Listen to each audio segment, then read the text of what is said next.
Séparés. Donc, merci Seigneur pour ce moment de louange, merci aussi pour sa présence parmi nous. Le Seigneur, tout ce qu'il a fait le Seigneur pour nous. On n'arrête pas de lui dire merci parce que c'est un Dieu qui bénit, parce que c'est un Dieu qui fortifie, parce que c'est un Dieu qui agit.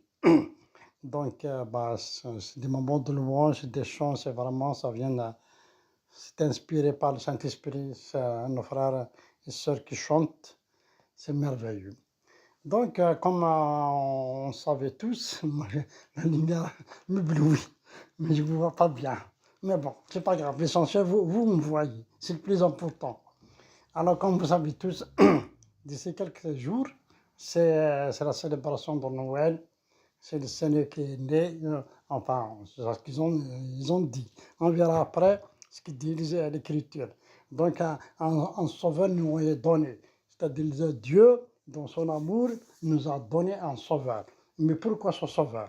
Parce que il y a quelque chose, pourquoi il va nous sauver? Il va nous sauver de quoi déjà?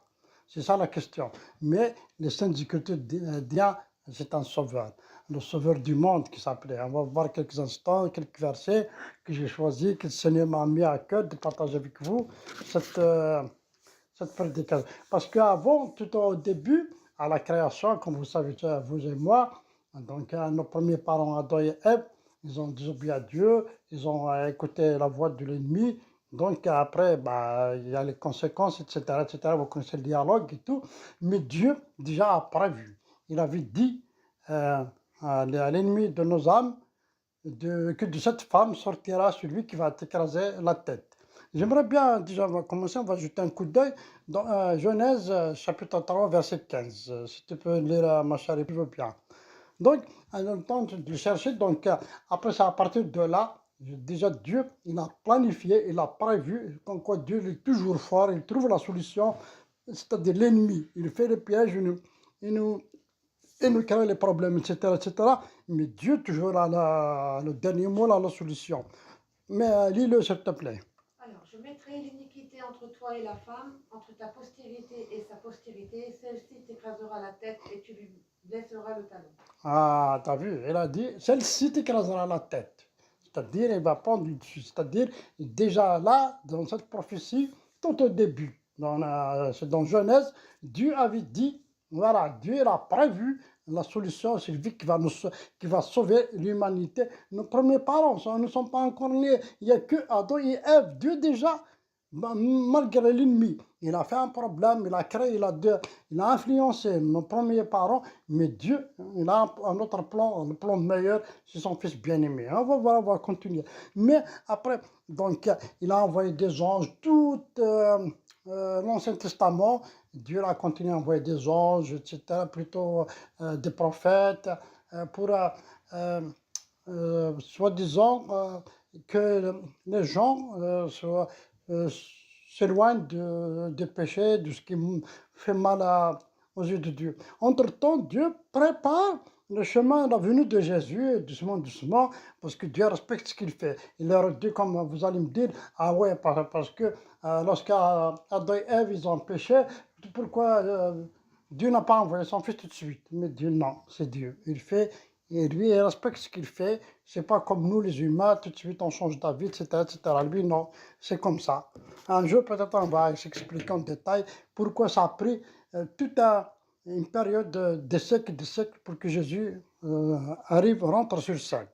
Donc, j'aimerais bien, on va lire aussi parce qu'on va lire les 6 versets là, presque l'un derrière l'autre, pour comprendre vraiment la naissance de Jésus, des prophéties qui ont été données, parce que, je sais que ce soit Isaïe, je sais que Michée, etc., on va voir après dans le Nouveau Testament, que Dieu, il a prévu tout, il a préparé, il a donné, vous allez voir, c'est une chronologie, comment Jésus, il a commencé à venir dans le monde, petit à petit, à travers les prophètes. Même dans l'Ancien Testament, si on veut bien, on va juste un petit résumé comme ça, je ne l'ai pas noté, juste comme ça je vous dis.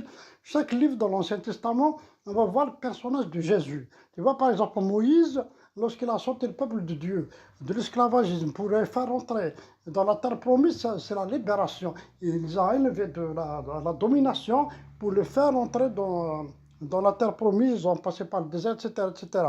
Après, c'est l'autre qui est arrivé, c'est Josué qui a pris la relève de Moïse, etc. Après, ça arrive, après les rois. Après, bon, il y a tant de choses jusqu'à s'arriver à Isaïe. Isaïe, il était inspiré par le Saint-Esprit, vraiment d'une manière spectaculaire. Il avait vraiment cette vision claire et nette. Et on va lire de quelques instants, on va lire, comme je vous ai dit, des versets, vous allez voir. Isaïe, c'est un prophète. Il a prophétisé 7 siècles avant la venue de Jésus. 7 siècles, c'est pas 2 ans. 7 siècles, il avait prophétisé, il avait dit, voilà, il avait dit quoi exactement? Alors, c'est dans Isaïe, chapitre 7, verset 14. Tu lis après, bon, il y a aussi d'autres versets qu'on va lire aussi dans Isaïe. Vas-y, lis-le s'il te plaît. C'est pourquoi le Seigneur lui-même. Vas-y.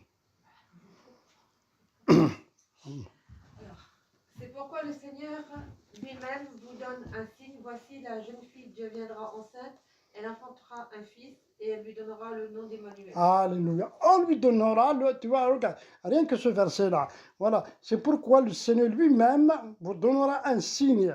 Voici la jeune fille sera enceinte, et on lui donnera le nom Emmanuel. Ça veut dire quoi Emmanuel? Ça veut dire Dieu avec nous. C'est ça bibliquement, comme on a l'expliqué, ça veut dire Dieu sera avec nous, bien elle est avec nous. Dans ce verset, c'est-à-dire un signe, tout ça, c'est pour objet la naissance de Jésus-Christ, conçu miraculeusement par la Vierge Marie. Ce qu'on dit, bon, ça fait déjà la dernière fois on a parlé de ça. Marie, c'est vrai, Marie, on la respecte, on l'aime, elle a une place importante dans notre foi chrétienne, protestante, évangélique. C'est vrai, là, c'est la mère du Seigneur, c'est elle qui a donné naissance à Jésus. Donc, alléluia, heureusement, Marie était là. Alors, donc, même après, même Jésus lui-même, dans l'évangile de Matthieu, verset 28 et verset 20, il a dit, je serai avec vous tous les jours. Tu vois, il a dit, je serai avec vous tous les jours. Il n'a pas dit, je suis avec vous de temps en temps, une fois par semaine, ou bien tous les 25 décembre. Non, Jésus, tout le temps, il est avec nous tous les jours, 24 sur 24. C'est lui-même, c'est écrit noir sur le blanc, c'est dans Matthieu 28, verset 20. Alors, c'est pour ça, donc nous, comme par exemple, comme je viens de vous dire, ça s'approche la fête fin d'année, on est bientôt d'ici 3-4 jours, comme déjà, 4-5 jours, aujourd'hui on est le 21, d'ici 4-5 jours, c'est Noël, et bah oui, tout le monde fête Noël, mais beaucoup de personnes, ils ne savent pas c'est quoi Noël exactement. C'est vrai, le 25 décembre, c'est pas la fête, la naissance de Jésus, c'est pas, parce qu'après, justement, on va arriver, je vais vous expliquer un petit résumé. Donc, après, mais les gens, c'est pas la fête qui est mauvaise, c'est vrai, la fête, ils font pour Jésus, pour le Seigneur Jésus, c'est vrai, c'est une bonne chose. Mais, c'est-à-dire le sens, c'est le mot, parce que Jésus, il est né pourquoi? Il est venu dans ce monde pourquoi? C'est comme je vous ai dit, un sauveur nous est donné, c'est ça le titre de mon message. Il est venu nous sauver de quoi? Il va nous sauver des péchés, des conséquences de l'enfer. Parce que la Bible dit, celui qui croit à Jésus, c'est seul sauveur, il sera sauvé, il sera dans la vie éternelle, au paradis, bien sûr, si vous préférez. C'est la Bible qui le dit. C'est pas nos œuvres ou bien quelqu'un d'autre qui va nous sauver. C'est le seul unique, c'est le Seigneur Jésus. J'aimerais bien jeter un coup d'œil dans Isaïe toujours. Alors, le chapitre 9, versets 5 et 6. Alors, tu vas voir. Isaïe 9, chapitre 9. Vas-y, c'est bon, si tu as trouvé. Car toute chaussure qu'on porte dans la mêlée et tout vêtement guerrier roulé dans le sang seront livrés aux flammes pour être dévorés par le feu. C'est pas ça. Bah, tu m'as dit Isaïe 9. Isaïe 9, verset 5, 6. La 5, c'est ça? Attends. Mélangé dans tes numéros. Attends, Isaïe 5, 6. Attends, regarde, je vais venir, attends. Car un enfant est donné, un fils non est donné. Hein? Le 6, mais pas le 5. 5 et 6. Bah non, le 5, c'est ce que je viens de te lire. Et le 6, c'est car un enfant nous est né. Voilà. Ah bah, c'est différent. Vas-y, lis-le alors. Car un enfant nous est né, un fils nous est donné, et la domination reposera sur son épaule. On l'appellera admirable, conseiller, Dieu puissant, Père éternel, prince de la paix. Amen. Voilà. Bah, alors, car un enfant nous est donné, un fils ouais, car un enfant nous est donné, un fils nous est né. C'est pour ça, donc, un fils nous est donné, il nous a donné justement pour qu'il nous sauve. Il sera appelé prince de paix, renforcera la souveraineté de renforcera la souveraineté du royaume de David. La faire me soutenir par la droite et par la justice dès maintenant et toujours. Voilà ce que fera le zèle de l'Éternel des armées. Donc, le Fils nous est donné. C'est pour ça il est donné, il est né. C'est pour, comme je viens de dire, c'est pour nous sauver. C'est pour voilà, c'est pour payer la rançon pour chacun de nous. Pourquoi? Parce qu'il y avait la désobéissance de péché, comme je viens de dire tout à l'heure. On va jeter un coup d'œil dans Michée. Michée, voilà, c'est un petit juste derrière le Nouveau Testament. Voilà, Michée, juste avant Matthieu. Alors, Michée.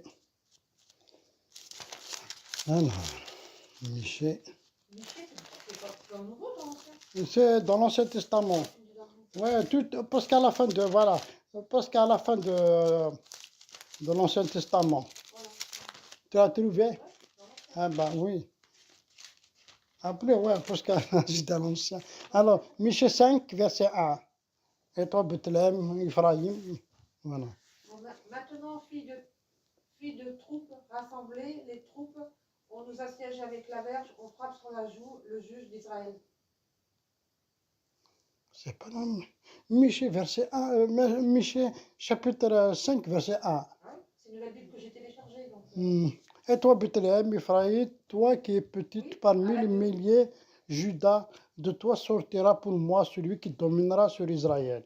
Et dont l'origine remonte au lointain passé, au jour d'éternité. c'est parce que c'est une Bible Louis II. Oui, bon. C'est peut-être une nouvelle version. Ouais, bon, c'est l'essentiel. Alors, donc, comme je dis, comme je viens de vous dire, alors c'est des versets, c'est des prophéties qui ont été dites bien avant que Jésus sera né, sera arrivé dans le monde. Alors, Dieu avait annoncé ce fait de nombreuses années avant que ce grand événement ait lieu. Et avant la naissance de Jésus, il avait été dit à Marie par l'ange Gabriel comment le Saint-Esprit de Dieu viendra sur elle, ce qui aura pour résultat qu'il découvrira qui est le Fils de Dieu. À Joseph, l'ange du Seigneur dit que Marie avait conçu par la puissance du Saint-Esprit qu'elle mettra au monde un fils qui sera appelé Jésus, c'est-à-dire Jéhovah Sauveur. Lorsqu'il fut nu, des anges apportent le message de sa naissance au berger. Alors, lorsque Jésus est né, écoutez bien, c'est ça ce qu'on dit, parce que Jésus il est né à Bethléem, vous savez, bah, c'est le Moyen-Orient, etc. Il est né à Bethléem. Alors, c'est à cette époque-là, les bergers, ils ont la nouvelle. Hein. Les anges, ils sont venus, ils ont informé les anges, ils leur avaient dit, voilà, vous avez ce soir un sauveur, il est né à Bethléem. Alors, qu'est-ce qu'ils ont fait, les bergers? Ils étaient étonnés, bah, l'ange était resplendier de la lumière, ils avaient peur, ils étaient étonnés. Après, l'ange les a rassurés, il leur avait dit, n'ayez pas peur, voilà, je vous annonce la bonne nouvelle, etc., etc. Donc, après, ils sont partis voir vraiment qu'est-ce qui s'est passé. Mais, donc, si les bergers à cette époque-là, ils surveillent leurs troupeaux dehors, donc c'est pas le 25 décembre. Donc tu ne peux pas rester là-bas le 25 décembre, la nuit dehors, il fait froid, tu ne peux pas, c'est pas possible. Donc c'est bien ce qu'on a vu. Comment? C'est le même pays que la France. Voilà, en plus, bien sûr, là-bas, c'est Moyen-Orient. En plus, à cette époque-là aussi, la météo, ça a changé, c'est pas comme maintenant. À cette époque-là, les saisons, c'est bien respecté. L'hiver, c'est l'hiver, le printemps, c'est le printemps, l'été, c'est l'été. Donc, il faut prendre tout ça, le contexte, ça. C'est pour ça qu'on dit, nous, les chrétiens. C'est pas normal le temps qu'il fait ici, alors. Voilà, c'est pour ça, nous, les chrétiens évangélistes, on sait que Jésus n'est pas né le 25 décembre. Mais d'après les Saintes Tout le Écritures, monde le sait.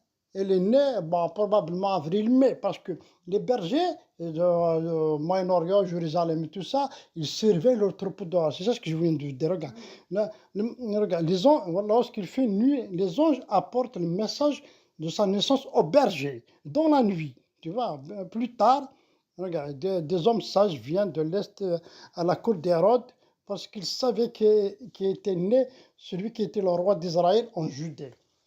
C'est pour ça, lorsque Jésus est né, donc il est né dans cette période, bon, moi, je n'ai pas cherché les dates exactement. Si je cherche, c'est parce que je peux trouver, mais je n'ai pas cherché exactement c'est quoi la date de naissance. C'est parce que nous intéresse, nous les évangélistes. Ce qui nous intéresse, c'est le Sauveur, il est né, il est là, et il veille sur nous, la paix, la rançon pour nous, il va venir nous chercher, et il exauce nos prières. C'est ça le plus important. Ne cherche pas, par exemple, le 25 décembre 1925, ou bien, je sais pas, 2025, non. C'est-à-dire, il est né, bon, selon les Saintes Écritures, ce qu'on a compris là, ce que je viens de te dire, probablement à avril-mai. Voilà, parce que avril-mai, c'est vrai, c'est la fin du printemps, mais c'est le début de l'été. Oui, il y a de l'herbe pour les moutons. Voilà, il y a de tout. Ils peuvent dormir dehors, ils peuvent faire tout. Donc, c'est pour ça l'ange du Seigneur est venu informer les bergers. Ils ont comme quoi le Sauveur est né. Voilà, maintenant, après, on va arriver pourquoi justement le 25 décembre pour la fête du Seigneur. Après, oui, pourquoi après? C'est ça ce que je voulais aussi vous dire. Alors, l'histoire du Seigneur Jésus sur terre et a ensuite confirmé qu'il était bien réel, le Fils de Dieu, par ses actes merveilleux, que personne d'autre n'aurait jamais pu accomplir ces paroles, que personne d'autre n'aurait pu prononcer. Le témoignage est clair et complet. Le croyant s'incline avec révérence et adoration au pied de Dieu, vivant manifesté en chair. Voilà ce qu'il est écrit. Alors, à cette époque-là aussi, il y a le roi Hérode, il était jaloux, bien, c'est pas comme ça, il veut pas. Il était influencé par l'esprit de son monde, bien sûr, comme quoi il a donné l'ordre de tuer tous les nouveau-nés qui sont nés à Bethléem. Parce que ça tombe dans ses oreilles, il va tuer les enfants. C'est pas les enfants, les garçons. Ils vont plus, voilà. Donc après, bon, Marie, Joseph, ils ont fui en Égypte parce que l'ange, il a informé Joseph, il a dit il faut quitter parce que Hérode, il faut partir et il a informé de partir. J'aimerais bien, il y a 20 versets à lire dans l'évangile de Matthieu. On va voir vraiment comment c'est vraiment ça. Jésus il était né, comment, on va voir comment. Alors, Luc, chapitre 2, versets de 1 à 20. Moi, on va lire ensemble. Bon, c'est ton l'empereur Auguste décide. Vas-y, lis. Ouais. Luc 2, 20. Luc, chapitre 2, versets 1 à 20. Alors, naissance de Christ. En Ouais. ce temps-là, parut un édit de César, Auguste ordonnant un recensement dans toute la terre. Ce premier recensement eut lieu pendant que Quirinus était gouverneur de Syrie. Tous allaient se faire inscrire chacun dans sa ville. Joseph aussi monta de la Galilée, de la ville de Nazareth, pour se rendre en Judée, dans la ville de David, appelée Bethléem, parce qu'il était de la maison de la famille de David, afin de se faire inscrire avec Marie, sa fiancée, qui était enceinte. Pendant qu'ils étaient là, le temps où Marie devait accoucher arriva. Et elle enfanta son fils premier-né, elle l'emmaillota et le coucha dans une crèche parce qu'il n'y avait pas de place pour eux dans l'hôtellerie. Il y avait dans cette même contrée des bergers qui passaient dans les champs les veillées de la nuit pour garder leurs troupeaux. Voilà. Et voici un ange du Seigneur leur apparut et la gloire du Seigneur resplendit autour d'eux. Ils furent saisis d'une grande frayeur. Mais l'ange leur dit, ne craignez point, car je vous annonce une bonne nouvelle qui sera pour tout le peuple le sujet d'une grande joie. C'est aujourd'hui dans la ville de David, il vous est né un sauveur qui est le Christ, le Seigneur. Et voici à quel signe vous le reconnaîtrez, vous trouverez un enfant emmailloté et couché dans une crèche. Et soudain, il se joignit à l'ange une multitude de l'armée céleste, louant Dieu et disant, gloire à Dieu dans les lieux très hauts et paix sur la terre parmi les hommes qui l'agréent. Lorsque les anges les eurent quittés pour retourner au ciel, les bergers se dirent les uns aux autres, allons jusqu'à Bethléem et voyons ce qui est arrivé, ce que le Seigneur nous a fait connaître. Ils y allèrent en hâte et trouvèrent Marie et Joseph et le petit enfant couché dans la crèche. Après l'avoir vu, ils racontèrent ce qui leur avait été dit au sujet de ce petit enfant. Tous ceux qui les entendirent furent dans l'étonnement de ce que leur disait le berger. Marie gardait toutes ces choses et les repassait dans son cœur. Les bergers s'en retournèrent glorifiant et louant Dieu pour tout ce qu'ils avaient entendu et vu et qui était conforme à ce qui avait été annoncé. Amen. Amen. Ah ben, merci beaucoup. Donc, tu vois, en ce temps-là, l'empereur Auguste décide de compter tous les habitants de la terre dans leur ville d'origine. Voilà, parce que c'est notre version. Alors Joseph avec Marie enceinte quittait la ville de Nazareth en Galilée pour monter à Bethléem en Judée. Arrivé à Bethléem, Marie mit au monde son fils. Il habillait et le couchait dans une mangeoire car il n'y avait pas de place ailleurs, c'est-à-dire ils étaient dans où ils dormaient les bêtes. Donc, dans les environs, les bergers passaient la nuit dans les champs pour garder leurs troupeaux. C'est ça ce que je vous ai dit tout à l'heure. À cette époque-là, les bergers ils passaient garder leurs troupeaux dans les champs. L'ange du Seigneur s'approcha et la gloire du Seigneur les enveloppait de sa lumière, pardon. Ils ont saisi d'une grande crainte, mais l'ange leur dit, n'aie pas peur, je viens vous annoncer une bonne nouvelle. Amen, alléluia. Une grande joie pour tous les hommes. Aujourd'hui, vous est né un sauveur. Il est le Messie et le Seigneur. Et voilà le signe qui vous est donné. Vous trouverez un nouveau-né couché dans une mangeoire. Et soudain, tous les anges du ciel louent Dieu en disant, pardon, gloire à Dieu au plus haut des cieux et paix sur la terre des hommes qu'ils aiment.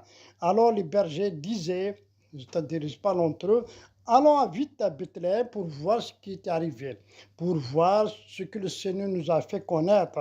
Ils courent et découvrent Marie et Joseph avec Jésus couché dans la mangeoire. Ils racontent avec joie ce qui leur avait été annoncé au sujet de cet enfant et Marie retient ces événements et les médite dans son cœur. La promesse de Dieu annoncée par les anges d'une paix sur terre ne restera pas lettre morte. Il y aura dans le futur un royaume terrestre sur la terre et Jérusalem en sera le centre et la paix régnera.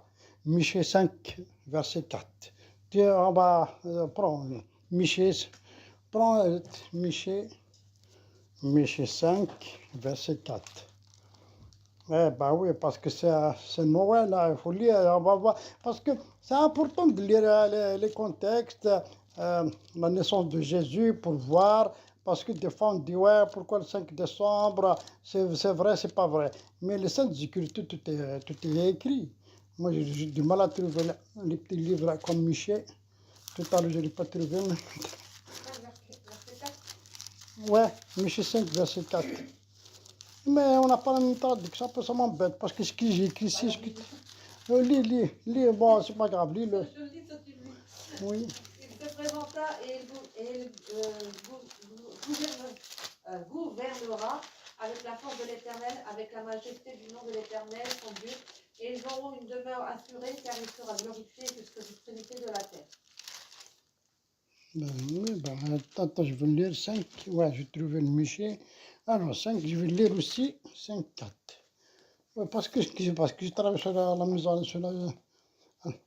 C'est lui qui régnera, c'est lui qui ramènera la paix lorsqu'Assyrien viendra dans notre pays. Il présentera pour nos palais et nous ferons lever contre cette... Je ne vois pas bien, mais bon. Les 7 pasteurs et 8 princes du peuple. Ah, voilà. Il y a des mots qui changent, mais ça veut dire... Justement, ouais, c'est vrai. Alors, c'est le plus important, c'est-à-dire, vous voyez, pourquoi je vous lis ça? Parce que c'est vrai, c'est bien de lire, mais après, bah, il faut, ce que j'ai compris, bien sûr, ce que Dieu m'a mis à cœur, m'a inspiré par le Saint-Esprit. Là, Dieu, donc, il a donné, il a envoyé les anges, hein, il a donné l'information aux anges. Les anges, ils ont donné l'information aux bergers. Pourquoi les bergers? Parce que Jésus il est né dans un mangeoire, où dormaient les bêtes. C'est pour ça, parce que soi-disant, c'est leur métier, c'est leur domaine. Les bergers, ils savent, ils vont rentrer comme ça où ils dorment les bêtes, ils savent où ils vont trouver. Donc, ils sont partis, ils ont vu. Mais toute une chronologie, qu'on vient de voir, que le Seigneur, lorsqu'il a décidé d'envoyer Jésus, lorsqu'il a décidé aussi d'envoyer le Saint-Esprit sur Marie pour que Marie devienne enceinte, c'est-à-dire c'est un enfant né sans péché, c'est pour nous racheter de péché, pour, pour payer pour nous et pour aussi nous pardonner et pour que aussi nous adopter comme des enfants de Dieu par son esprit. Alors, depuis ce jour-là, ça se continue jusqu'à maintenant. Alors, ce qui est important, la destinée est différente de celle de l'Église, la vraie Église, celle composée de ceux qui sont destinés nés de nouveau. Alors, avant, comme je vous ai dit la dernière fois, c'est vrai, Israël, c'est un peuple de choisi par Dieu. Après, maintenant, c'est l'Église qui a pris la place, parce que l'Église, maintenant, l'Église protestante, il a pris la place d'Israël. Dieu, maintenant, il parle à l'Église par sa parole, par son esprit, à chacun de nous. C'est nous, les églises, vous et moi, le corps du Christ, ce n'est pas le bâtiment. Donc, alors, laquelle sera enlevée, bien sûr, parce que Jésus, lorsqu'il va revenir, parce que c'est une question de temps, bah, d'après les événements, de ce qu'on voit maintenant dans le monde, c'est les premiers, c'est la fin du temps, ça sent grand comme maison. Alors, j'aimerais bien qu'on va lire donc aussi l'évangile de Jean, chapitre 14. Voilà, l'évangile de Jean, chapitre 14. Alors, l'évangile de Jean. Alors, l'évangile de Jean, chapitre 14, versets 1 et 3. Alors, que votre cœur ne se trouble point, croyez en Dieu et croyez en moi. Il y a plusieurs demeures dans la maison de mon Père. Si cela n'était pas, je vous l'aurais dit, je vous préparerai une place, et lorsque je m'en serai allé et je vous aurai préparé une place, je reviendrai, je vous prendrai avec moi, afin que là où je suis, vous soyez aussi. Amen. Alors moi, ici les Écritures, je ne vois pas bien, c'est petit, il n'y a pas beaucoup de lumière, ça m'éblouit. Mais bon, c'est pas grave. L'essentiel. Alors, ce que j'ai écrit ici, parce que là, je vous ai lu les versets pour que vous allez voir avec moi. Alors, c'est que le problème, plutôt l'essentiel dans ce que j'ai lu dans l'évangile de Jean, chapitre 1, l'évangile chapitre 14, verset 1 à 3, là, le Seigneur, il nous donne une assurance. Ne vous inquiétez pas, il va revenir parce il prépare ses disciples. Bientôt, il va partir. Après, il dit, je reviendrai, enfin, je vais vous prendre là où je serai, vous serez. C'est-à-dire parce que cette terre, vous savez tous, comme moi, nous les évangélistes, c'est ça, on dit que le monde, ça va disparaître, ce que l'Église, nous les croyants, nous serons enlevés. Il va nous ramener le Seigneur, il va nous prendre avec lui, on va vivre avec lui dans l'éternité. J'aimerais bien que tu jettes un coup d'œil aussi dans 1 Thessaloniciens, chapitre 14. 1 Thessaloniciens, je ne vois pas avec cette Bible. Peut-être une autre fois, je vais ramener une grande Bible, comme ça. Alors, 1 Thessaloniciens, tu lis, heureusement tu es là avec. C'est 1, 14.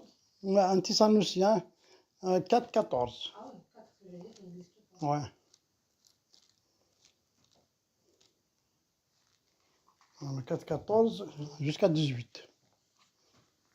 Car si nous croyons que Jésus est mort et qu'il est ressuscité, croyons aussi que Dieu ramènera par Jésus et avec lui ceux qui sont morts. Voici en effet ce que nous vous déclarons d'après la parole du Seigneur, nous les vivants, restés pour l'avènement du Seigneur, nous ne devancerons pas ceux qui sont morts. Car le Seigneur lui-même a un signal donné à la voix d'un archange et au son de la trompette de Dieu descendra du ciel et les morts en Christ ressusciteront premièrement. Oui. Ensuite, nous les vivants qui serons restés, nous serons tous ensemble enlevés avec eux sur des nuées à la rencontre du Seigneur dans les airs et ainsi nous serons toujours avec le Seigneur. Amen. Voilà, tu as vu, c'est ça, voilà, ça rejoint un peu ce que je viens de te dire. Parce que à la fin des temps, lorsque le Seigneur va nous prendre avec lui, nous serons enlevés dans les nuits. Après, lorsqu'il va sonner la trompette. Ça, après, on va voir parce que dans l'Apocalypse, ça a été dit, ça a expliqué, etc. On va voir une autre fois comment on va développer ça. Alors, mais ce qui est le plus important là, parce que nous, les croyants, on est de nouveau les chrétiens protestants, on sait, on a cette assurance quand le Seigneur va revenir nous chercher, et donc, parce qu'il va nous prendre avec lui, parce qu'il nous aime, il nous a préparé la place. C'est pour ça, regardez, il est né, il est venu, et il a fait ce qu'il fallait, les enseignements, etc., etc. Il a payé la rançon pour nous, il est mort, il est ressuscité. Après, maintenant, il va venir nous prendre là où il sera, nous serons nous avec lui. C'est ça qui nous réjouit, qui nous donne la foi, qui nous met dans la fête, surtout en ce moment de fête de fin d'année. On fait la fête pour le Seigneur, on est joyeux, on est content. C'est ça, nous les croyants, on est de nouveau. C'est ça le symbole de Noël. On reconnaît, on est content, le Seigneur il est là, il est né, il est mort pour nous et il reviendra nous chercher. On fait la fête, alléluia, on est content. Cette fête de Noël, réellement, n'a aucun fondement dans la parole de Dieu. S'intéresse à la naissance du Seigneur et à un sujet de louange permanent, notamment dans le culte. Mais il n'y a pas besoin de fête spéciale pour louer le Seigneur. C'est ce que j'ai écrit. Il n'y a pas de fête vraiment spéciale pour louer le Seigneur. Nous, justement, j'aimerais bien vous donner un petit témoignage que j'ai vécu avec les témoins de Jéhovah. Vous savez, les témoins de Jéhovah, ils savent parfaitement bien mieux que nous. Si vous discutez avec un témoin de Jéhovah, vous allez dire Noël, vous sortez les versets A plus B, et leur Bible au bout des doigts. C'est des Bibles comme ça en papier, enfin, ils ont modifié quelques versets. Ils vont vous sortir des versets. J'étais étonné. Alors, comme j'étais inspiré par le Saint-Esprit, j'ai laissé parler. Le Seigneur m'a donné une parole. C'est vrai. Nous, on ne fait pas la fête spécialement le 25 décembre, ou bien une fois. Nous, les chrétiens, on est toujours joyeux, on fait la fête pour Jésus, pour le Seigneur, on est là, alléluia. Bien sûr, on passe par des temps difficiles, des fois, c'est ça la vie, c'est comme tout le monde. Mais le plus important, alléluia, le Seigneur est là, malgré les problèmes, malgré les soucis, malgré tout, mais c'est le Seigneur qui tient notre vie entre ses mains. Et ce fait du carouane. Et ben, je lui ai dit, c'est un ami témoin de Jéhovah, je dis, tu veux que je dise quelque chose? Je dis, ouais, me regarde comme ça. Je dis, nous les Caroyans, on fait la fête tous les jours. Chaque jour, c'est une fête. Je dis, on n'attend pas le 25 décembre et tout. Heureusement, à cette époque-là, je sais, moi aussi, je connais un petit peu le syndicat, tout ce que je vous ai dit, parce qu'il y a aussi des frères qui m'ont montré, Dieu aussi m'a montré, m'a enseigné, alléluia, que le 25 décembre, ce n'est pas la fête de Jésus. Voilà. Après, heureusement, parce que quelqu'un qui ne connaît pas la Bible, qui ne connaît pas la parole, qui n'a pas la vie de l'Église, il est facile. C'était facile de tomber dans les faux enseignements, dans des sectes, etc., etc. Après, vous connaissez l'histoire, vous connaissez les buts des sectes. Bon, ce n'est pas notre sujet. Bon, là, je vous ai dit ce que j'ai dit. Chaque jour, nous, les Carois, on fait la fête pour le Seigneur. Amen. Alors, j'aimerais bien vous dire, on continue avec d'abord lesquels. Oh là là, c'est parti. Hein. Je parle beaucoup. Bon, alors, le choix de la date est attribué à Constance, empereur romain, qui s'est converti au christianisme au IVe siècle. Parce que c'est un empereur romain, Constantin, il s'était converti au christianisme. Alors le monsieur, qu'est-ce qu'il a fait? Il avait décidé dans sa tête, lui tout seul, cette fête du 25 décembre. C'est lui qui a décidé. Écoutez, qu'est-ce que j'ai écrit? Alors, la question était que tout son peuple fasse autant. Le 25 décembre apparaît alors comme une stratégie, car les Romains étaient déjà familiers des fêtes de cette date, dédiée au soleil. Ce que j'ai dit tout à l'heure, vous voyez. Il est en effet plus facile de convertir en ajoutant de nouvelles symboles à des bases préexistantes. Et depuis, la journée de Noël célèbre tous les 25 décembre. Alléluia, depuis, tu vois, déjà au 4e siècle, c'est comme ça, Constantin, tu vois, qui a décidé. Alors, après, je continue ce que j'ai écrit. Noël est une fête païenne, ce que j'ai écrit.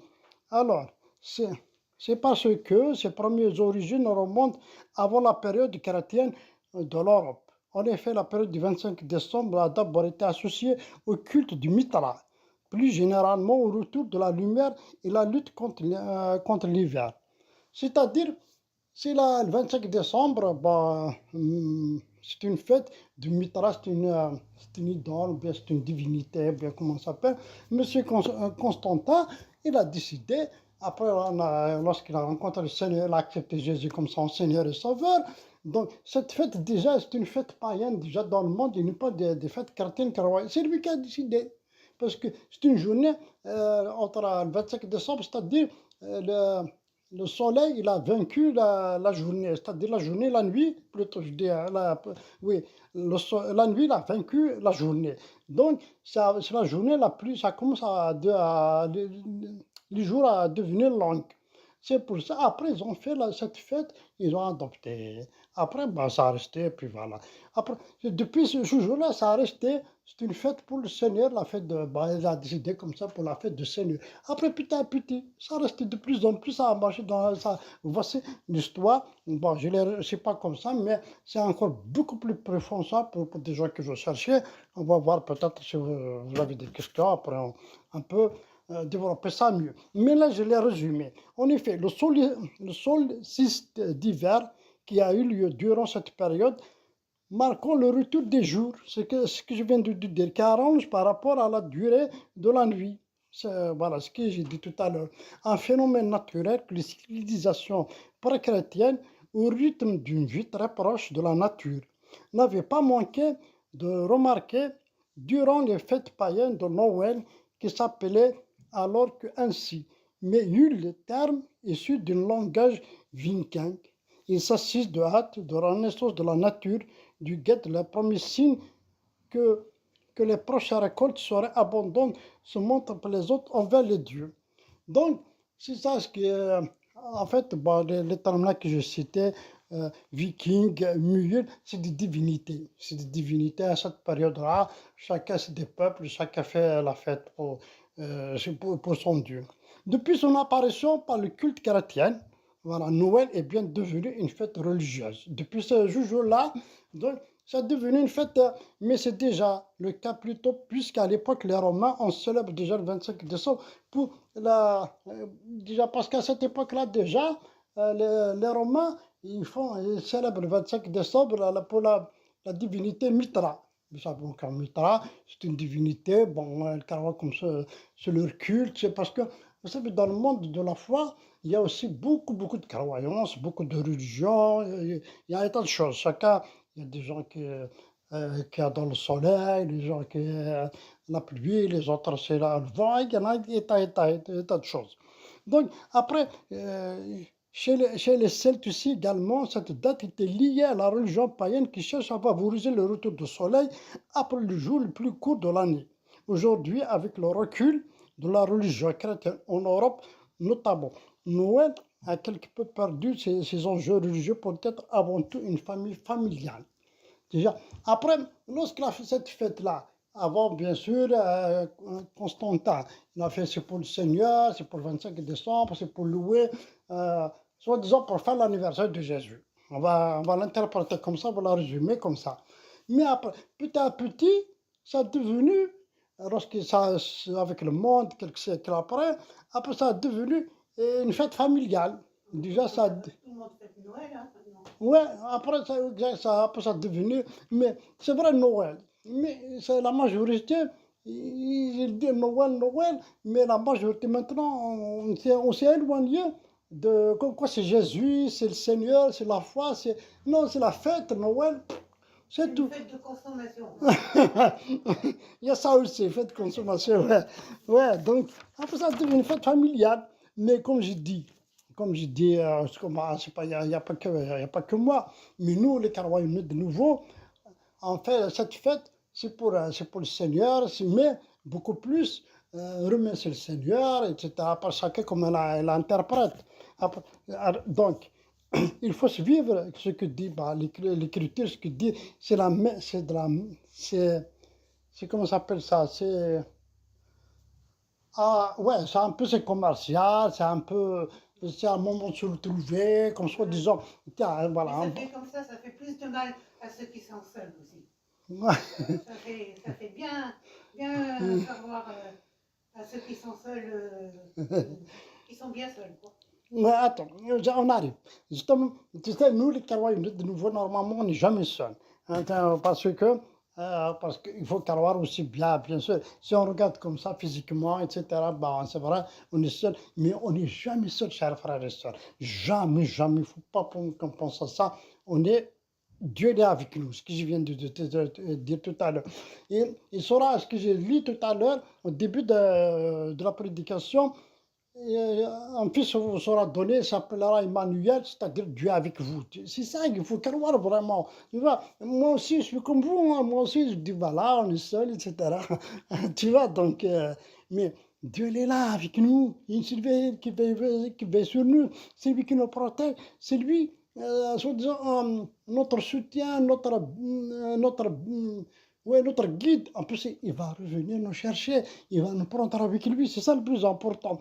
Moi, je préfère être comme ça, avec mon épouse, ou bien comme ça tout seul. Je suis avec Dieu, Dieu va venir me chercher, que d'être dans la foule et je suis perdu. Tous les jours, je suis avec les gens, ouais, nanana, on mange, on discute. Mais au bout, c'est l'enfer. Ah, je suis désolé. Je préfère être comme ça, veiller sur ma vie, prier. Je sais le Seigneur, il est là. Je sais le Seigneur me voit. Je sais le Seigneur, il veille sur moi.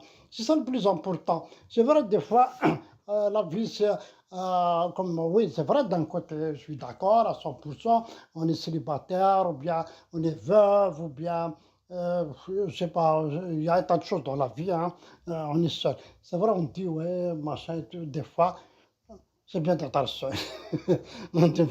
C'est bien d'être. Alors, on continue. J'aimerais bien, on va lire dans Matthieu, chapitre 2, verset 2. Parce que là, je vais le lire, c'est pas plutôt regarder dans la Bible, je l'ai écrit. Alors, d'après Matthieu 2, les mages ont vu l'étoile quand l'enfant est né, quand le roi des Juifs a été mis au monde. Ils se sont alors mis en route vers le voyage, pour le voyage immense, ce qui peut-être bien avoir nécessité environ 2 ans, car Hérode s'étant informé exactement au temps de l'apparition de l'étoile. Matthieu 2, verset 7, a décidé de tuer tous les enfants de moins de 2 ans à Bethléem. La visite des mages est donc nettement postérée à la scène de la crèche qui s'est passée dans les 8 jours, qui sont suivis la naissance de Jésus. Luc 2, versets 7 et 21. Alors, tu vois, donc, ce que je vous dis tout à l'heure, Monsieur Hérode, il veut tuer les enfants qui sont nés de nous. C'est pas les enfants, les garçons, parce qu'il faut qu'on dise. Alors, cette différence du temps entre en visite, ouais, cette différence de temps entre la visite des mages sur la scène de la crèche est confirmée par le fait que le lieu de l'adoration des mages s'est passé quand ils sont entrés dans la maison. Voilà, ils n'ont pas dans l'étable de la crèche où le petit enfant il n'est plus. Amen. Tu vois, les mages, ils étaient tiltarois. Parce que, tu vois, des fois, on dit bah, les mages, c'est-à-dire les mages, c'est des gens qui sont partis pour voir Jésus, ils ont ramené des cadeaux, etc., etc. Mais on ne sait pas, il y a des gens qui disent qu'ils étaient tarois, il y a des fois des passages bibliques qui disent deux, ça dépend. Alors, mais c'est-à-dire à cette époque, le plus important, même c'est pour nous, c'est pas à cette époque, pardon, ce qui est pour nous, chrétiens de nouveau, c'est-à-dire chrétiens protestants, on croit que Jésus, il est né, c'est parce que nous sommes péchés, parce qu'il va venir nous sauver, parce qu'il veille sur nous, parce que c'est lui qui nous bénit, parce que c'est lui qui nous restaure, par son esprit aussi qui nous soutient, qui nous encourage. Parce que c'est vrai, des fois on regarde dans le monde, oui, machin, il n'y a que toujours que, il y a que moi, telle personne toujours bien, ceci, il n'y a que moi. C'est vrai, des fois, c'est vrai, on pense comme ça. Mais le plus important pour nous, car on est de nouveau vraiment, on croit que Dieu il est là, au contraire, ça va nous rassurer, ça va nous encourager à continuer à vivre dans l'attente, dans l'espoir, de vivre avec tu sais, même des fois ça m'arrive dans le métro. Je vais vous dire quelque chose. Dans le métro, je reste comme ça. Le métro, il est plein à craquer. Je n'entends aucun. Tout le monde, j'étais comme ça. Et bien tout le monde, moi je les regarde comme ça, dans les yeux comme ça, les figures, tac, tac, tac, je les scanne. Et bien, croyez-moi, ils sont seuls, comme on dit. Moi aussi, je suis seul au milieu de la foule, je regarde comme ça. Mais moi j'ai quelque chose, eux ils n'ont pas. Moi j'ai le Seigneur, je vois dans leur cœur, je vois dans. Même mes collègues de travail, c'est la même chose. Il y a des collègues de travail qui sont matériellement bien, ils ont des parents qui sont riches, ils ont des belles voitures, ils ont tout, mais ils n'étaient pas en paix, ils n'étaient pas tranquilles. Et moi, un petit salaire comme eux, alléluia, je suis heureux. Pourquoi j'ai le Seigneur? Pourquoi? Parce que Jésus, il est né. Pourquoi? Parce que Jésus dirige ma vie. Parce que je sais Jésus va revenir me chercher. Parce que je sais Jésus, c'est mon sauveur, c'est mon Seigneur. Voilà. Donc, cette fête de Noël, chaque jour, il faut on fait la fête. Voilà. Ce que je voulais laisser sur votre cœur, car voyez absolument que le Seigneur, il n'est pas venu, c'est un petit bébé qu'on voit devant les mairies, devant les églises. C'est un Seigneur, il a toute la solution pour chaque problème, pour chacun de nous. Il suffit de s'adresser à lui. Voilà, donc, ce que j'aimerais bien, on va finir avec un petit chant. Voilà. On va arriver à la fin. C'est un chant que j'aime bien, qui vient en bois. Voilà, la page 7.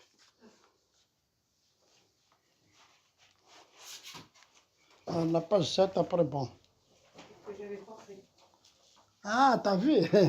Ah, ben, merci Seigneur, puisque t'as vu penser. Alléluia. La page 7, non, c'est pas la page 7. Ah, la page 17 plutôt. Ah, du page 17. Ah, tout à l'heure, j'ai fait l'erreur, la même erreur. C'est la lumière. Ah, je vois pas bien. Ah, je suis un vieux maintenant. Ah, je suis un vieux. Qui vit en toi, Amen, alléluia. qui vit en moi, Ah, qui vit en nous, Jésus, Amen. nous qui vivons, c'est lui qui vit en nous, Amen. qui te bénit, Jésus, qui te guérit, Amen. Jésus, qui compatit, Jésus, la paix, la joie, c'est lui, il m'élève quand je suis bas, me pardonne à chaque faux pas, il m'entoure, il est mon roi, j'avance avec foi, c'est Jésus qui me bénit. C'est Jésus qui me guérit, c'est Jésus qui m'a choisi, c'est Jésus qui me conduit. Chante, chante, chante, chante pour Jésus. Danse, danse, danse, danse pour Jésus. Tape, tape, tape, tape pour Jésus. Car Jésus t'aime pour la vie. Amen. Qui t'a choisi, Jésus, qui te conduit, Jésus, qui t'a promis, Jésus, la paix, la joie, c'est lui. C'est Jésus qui me bénit, c'est Jésus qui me guérit, c'est Jésus qui m'a choisi, c'est Jésus qui me conduit. Chante, chante, chante pour Jésus. Danse, danse, danse, danse pour Jésus. Tape, tape, tape pour Jésus. Car Jésus t'aime pour la vie. C'est Jésus qui me bénit, c'est Jésus qui me guérit, c'est Jésus qui m'a choisi, c'est Jésus qui me conduit. Chante, chante, chante pour Jésus, chante, danse, danse, danse, danse pour Jésus.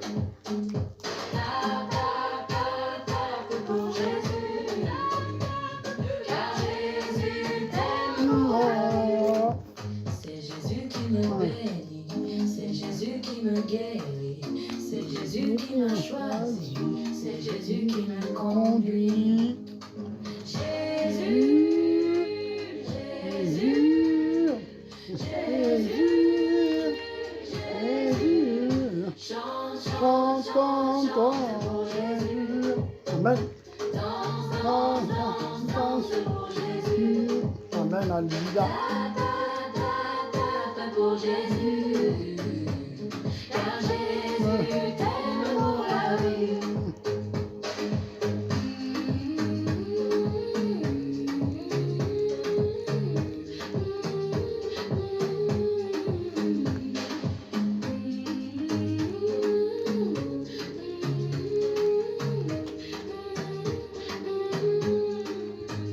Amen. Amen, alléluia. Eh ben voilà, notre culte s'achève. Hein. Voilà, loué pousser pour le Seigneur, c'est un bon chant, j'aime bien. Voilà, et puis voilà, donc bon, dimanche prochain, donc la même heure, même lieu. Et puis samedi, s'il ne plaît pas, aussi l'évangélisation devant Carrefour City. Et puis voilà, Dieu vous bénisse. Et puis voilà, sinon, bah, s'il y a, si tu as une question ou bien tu as un sujet, quelque chose comme ça, un sujet de prière, on va prier que Dieu pose sa main. N'hésite pas, on est là par la foi. Si tu veux en prier, bah, on va prier pour toi, il n'y a pas de souci. Voilà, il n'y a pas de souci, bah, on va prier. Voilà, sinon, bon dimanche, et puis à la prochaine, hein, dimanche prochain. Amen.